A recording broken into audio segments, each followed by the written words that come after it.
Hello everyone, आप सभी का मेरे इस न्यूज़ चैनल में बहुत बहुत स्वागत है। और आज मैं एक यूट्यूबर जो बहुत ही फेमस है एल्विश यादव, उससे रिलेटेड मैं न्यूज़ लेके आई हूँ। तो चलिए बिना देर के स्टार्ट करते हैं। एल्विश यादव बहुत बड़े यूट्यूबर तो है ही और इन दिनों बहुत चर्चे में भी है। ये बिग बॉस OTT में as a wild card contestant भी आए थे और एज अ विनर भी बने थे और जिन्होंने रिकॉर्ड तोड़ा था as a wild card winner का। बट बिग बॉस OTT के बाद इनको बहुत ही पॉपुलैरिटी मिली, बहुत लोगों ने बहुत प्यार दिया, लेकिन एक तरफ डाउनफॉल भी था। और बिग बॉस OTT के बाद ही मैं इनको जानी और मेरे जैसे बहुत सारे लोग इनको जानने लगे। बोलते हैं ना, कभी कभी फेमस होना भी श्राप हो जाता है या सक्सेस होना, उसको बैलेंस करना बहुत ही ज़रूरी है। बट एल्विश यादव कंट्रोवर्सी से कहाँ ही छुपे हैं। जहाँ कंट्रोवर्सी है वहाँ आपको एल्विश यादव दिखेंगे ही, या कोई एलिगेशन भी है या अफवाह भी है या हकीकत भी है, लेकिन एल्विश यादव की न्यूज़ इधर दिन ब दिन आते ही जा रही है और ये अभी टू बी कंटिन्यूड चलता ही जा रहा है। कैसे? पहला कंट्रोवर्सी था, एल्विश यादव ने एक्यूज किया था कि फुकरा इंसान नेगेटिव PR कर रहा है उनके खिलाफ, लेकिन कुछ दिनों के बाद ये रिपोर्ट फॉल्स थी और ये सारी चीज़ पब्लिसिटी के लिए थी। और इसके कारण ट्विटर पे फैन वॉर और बहुत सारी चीज़ें, एलिगेशन लगाना, बहुत सारी चीज़ें हुई और एल्विश यादव उनके दोस्तों ने भी इनडायरेक्टली फुकरा को बहुत कुछ बोला था। ये बिग बॉस OTT के बाद पहली कंट्रोवर्सी थी। अगली कंट्रोवर्सी मैक्सटन, जो बहुत बड़े यूट्यूबर तो नहीं बट जाने माने यूट्यूबर है, उनके साथ भी एल्विश यादव की हाथापाई हुई और उसके बाद उन्होंने मैक्सटन को मारने की धमकी भी दी। उसके बाद मैक्सटन ने FIR भी लॉन्च कराया और कुछ समय के बाद वो FIR विदड्रॉ भी कर ली और एल्विश यादव ने सोशल मीडिया पे लिखा भाईचारा ऑन टॉप।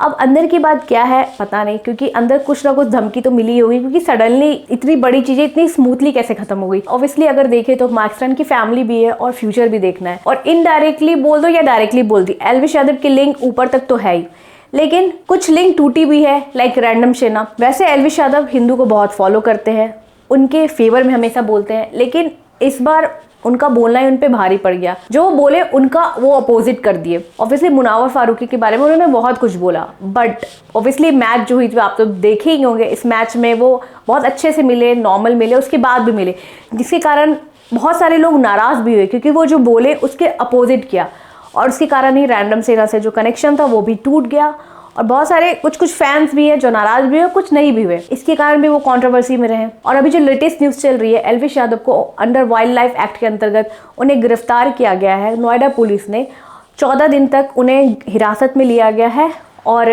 ये एलिगेशन है कि वो स्नेक वेनम का सप्लाई करते हैं लाइक रेव पार्टीज में एज अ ड्रग, और उन्हें पकड़ा भी गया है। और ये एक्यूज 23 नवंबर 2023 में भी लगाया गया था, लेकिन उस समय किसी कारण ये दब गया था और उन्होंने YouTube पे वीडियो भी डाला था कि ये सारी चीज़ें फॉल्स है। और अभी ये केस फिर से ऊपर आया है, तो कुछ ना कुछ तो ज़रूर मिला होगा, तभी एल्विश यादव को पकड़ा गया है। और लॉ है, जुडिशरी है, जज है, इस सबका फैसला सुनाने के लिए, क्योंकि लॉ के सामने सब कोई बराबर है। क्योंकि सुपरस्टार सलमान खान जब उन्होंने ब्लैक बक डियर को 1998 में जब मारा था, उसके खिलाफ भी लंबा केस चला था, उन्हें भी 18 डेज के लिए हिरासत में रखा था और ये केस चलता ही रहा था।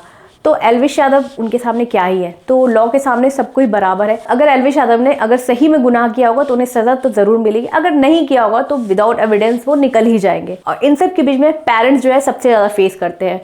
ऑब्वियसली वो जेल में है, उनकी ट्रायल चल रही है, बट उनके पेरेंट्स बाहर जो फेस कर रहे हैं, लाइक मीडिया छोड़ती क्या है, उनसे अजीब अजीब क्वेश्चन पूछना। ऑब्वियसली हर पेरेंट्स के लिए उनका बच्चा प्यारा होता है और वो यही बोलेंगे कि मेरा बच्चा कुछ नहीं किया है, ये तो हर पेरेंट्स के लिए होता है। और एल्विश यादव के फैन के लिए अच्छी न्यूज़ है, नोएडा पुलिस ने सेक्शन 22 ऑफ NDPS एक्ट को हटा के सेक्शन 20 लगा दिया, जो कंपेयर टू सेक्शन 22 से लेस टफ है। किसी ने सच ही कहा है, success is dangerous for those who can not balance it, और उसका जीता जाता एग्जाम्पल आप देख ही रहे हो, एल्विश यादव। तो एज अ जनता आपको क्या लगता है, एल्विश यादव सही है या गलत है? मेरे कमेंट बॉक्स में बताना। अगर कुछ बोलना हो और कोई शिकायत हो तो भी बोलना। तो चलो मिलते हैं नेक्स्ट न्यूज़ से, अभी के लिए टाटा बाय बाय, सिया।